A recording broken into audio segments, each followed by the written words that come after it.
කොහොමද ඉතින් අද මම ඔයගොල්ලෝ ගැන තවත් මාළුන් ගැන තවත් වීඩියෝ එක අර ඉතින් වැඩි කතා නැතුව අපි යමු වීඩියෝ එකට. හරි ඉතින් අද මම තව මාළු ජෝඩුවක් ගෙනාවා. ඒ ගෙනාවේ ප්ලාන්ට් ටැංකියට නෙමෙයි. ඔන්න ඉන්න අපේ සෙට් එක. පේන ඇති නියොන් රෙඩ් ඉන්නවා. මේකට නෙමෙයි ගෙනාවේ මාළු දෙන්න. ඉස්සර අපි යන් ඒ ලස්සන ටයිගර් බබ් ජෝඩුව. හරි ඉතින් උඹලට පේන ඇති මම ටැංකිය අස් කරා. ඔය පේන ඇති ටයිගර් බබ් ජෝඩුව. ටැංකිය අස් කරා මානම ජරාවක් තිබ්බේ. දැන් තමයි ලස්සනට තියෙනවා. හරි අපි මේ මම මෙයාලා ඇක්ලිමේට් කරා. දැන් අපි බලමු කොහොමද මෙයාලා දාන්නේ කියලා. උඹලන්ට පේනවද දන්නේ නැහැ. මම දෙන්නම එකවර අල්ලගත්තා.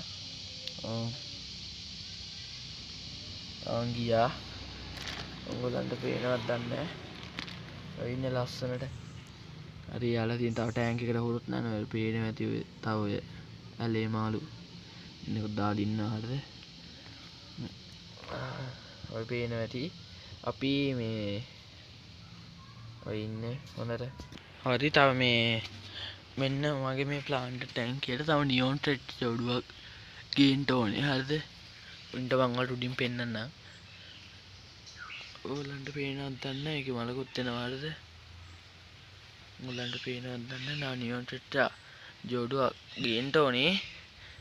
ඔය පේනවා ඇති.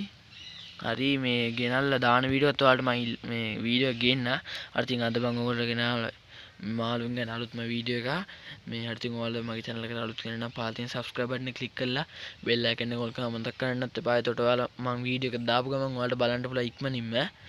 හරි ඉතින් අදට මං ගිහින් එන්නම්. ඔයාලට සුබ දවසක්.